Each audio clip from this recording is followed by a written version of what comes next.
Welcome to another episode of the For the Love of Cricket podcast with Jim and Akim. Today we'll be reviewing the group stage game between the Netherlands and Afghanistan. Netherlands won the toss, decided to have a bat. They ran their way to 179. Not in a very good manner, or a manner that is very helpful. They had 4 run-outs and a stumping. It's as if they forgot that they should stay inside of the crease. And Afghanistan got the total with about 19 overs to spare, getting to 181 for 3. What are your thoughts on the game today? Afghanistan turned up and they got the business done. They needed to win to keep their slim chances of getting to the semi-finals alive. They played a very efficient game, I feel. The Netherlands had a fairly good start, I think. I think they were building a decent foundation, but then calamity struck. It was just a crazy situation right through the innings. 4 run-outs and then a stumping. It's as if they forgot which sport they were playing and everybody turned up in their track spikes. Some of the run-outs were elementary at best. It was really crazy to see.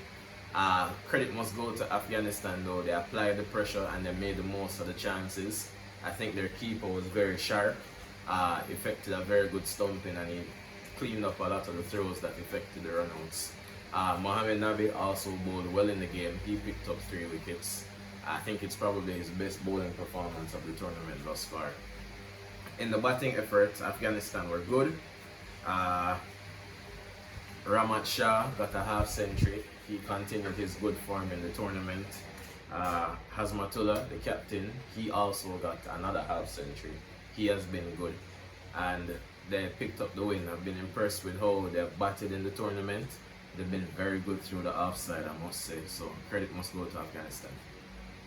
The run out of Khalid Ackerman was pretty comical. It reminded me of playing school cricket. That one ball, you get your feel of the bat middle. It went like a missile to mid-off, and Engelbert just took off. Ackerman was at the non-strikers and he had a glance at mid-off to see where the ball had gone, and by the time he was able to look back at the striker, he was already halfway down the pitch, and he was left stranded running up to the strikers and to get run out by the fielder and the wicket keeper. You mentioned Afghanistan's bowling effort. It was strangled. Netherlands were strangled by spin again. If you look at the tournament so far, the top 5 bowlers in terms of economy rates are Afghanistan bowlers. It is Rashid Khan, Mohamed Nabi, and Falharu Fazouki. They have been doing really well. Both of them going at about 4.25 and over. That's Nabi and Rashid. And we said earlier that Rashid was struggling to get wickets, but since the first 2 games, he's been very economical. He's not getting those big hauls that Afghanistan would want from him.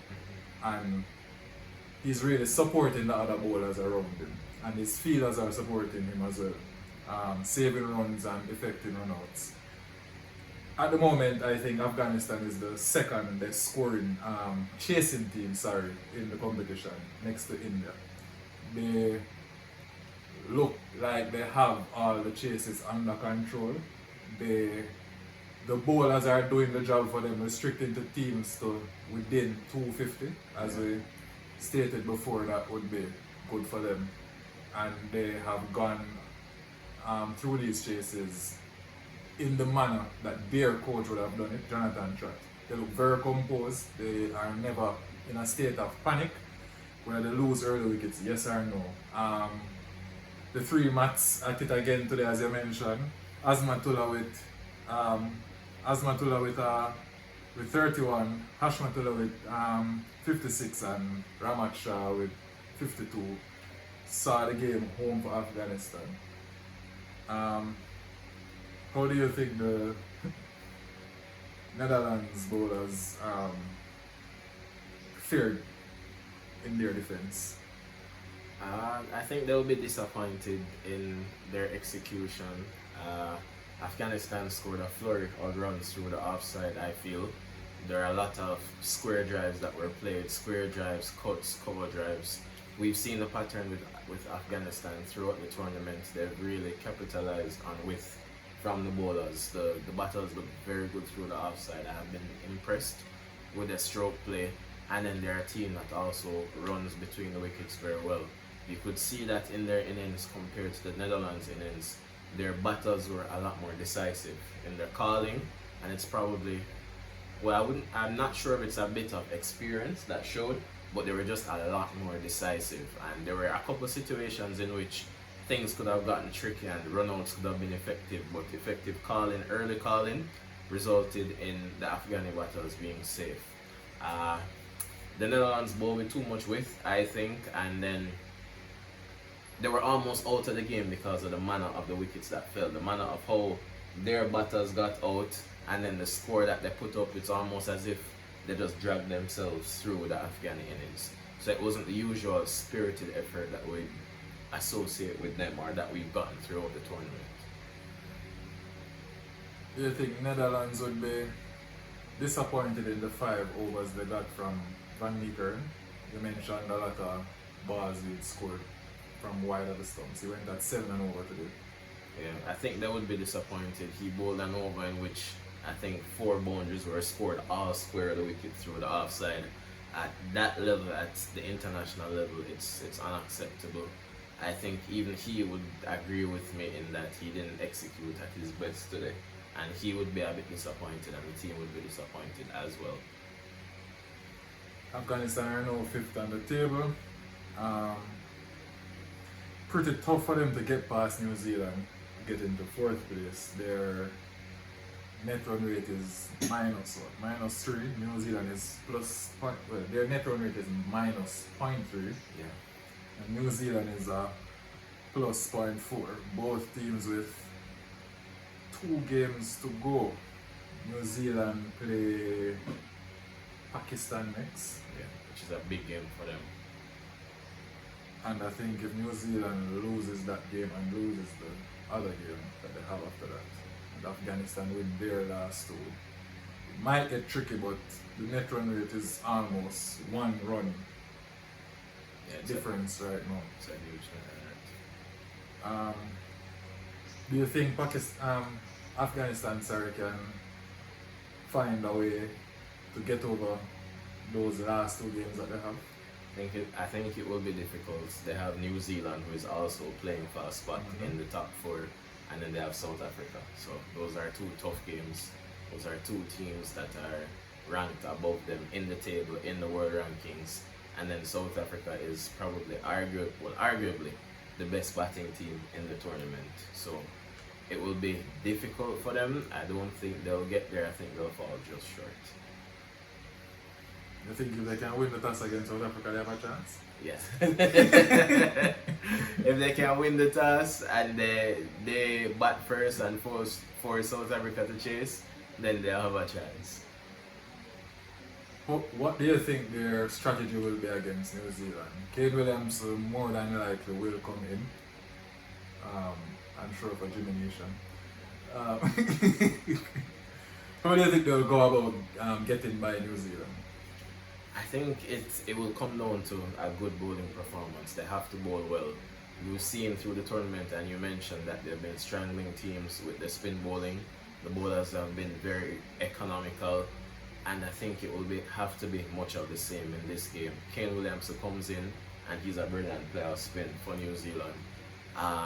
There are a couple New Zealand batters that you would say are out of form, or they're not batting at the best. Latham is out of form. He's struggled all tournament.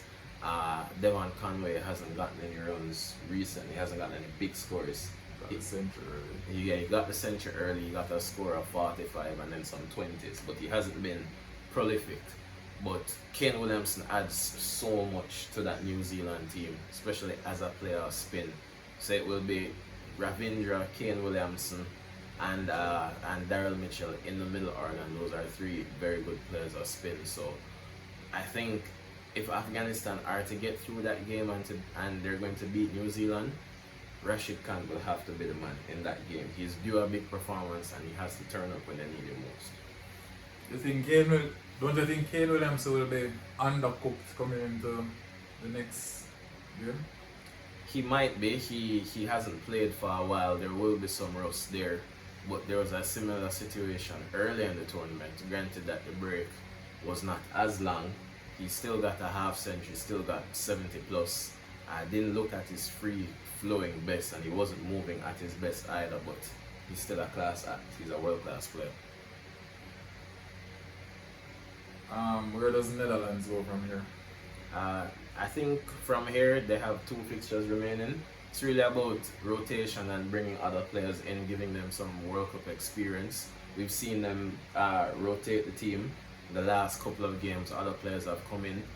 They're at the stage where they can't advance now, and I don't think they make the top 7 either to go to the Champions Trophy. They're in 8th. Well, And England with 2 games. England has 3 games to come, so they're probably. England is currently in 10th. They have 3 games to come. I'd assume, I might be incorrect, that they should win 2 of those. They play Australia tomorrow. England plays Australia. yeah.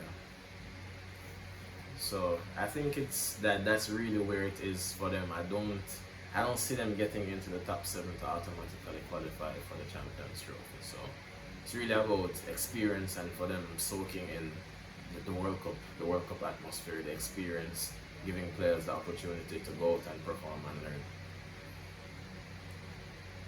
So, if Afghanistan play the cards right, they might just be a dark horse in this tournament, sneaking into the quarterfinals. Making a bang on behalf of all of the associate nations and nations to just have received test playing status.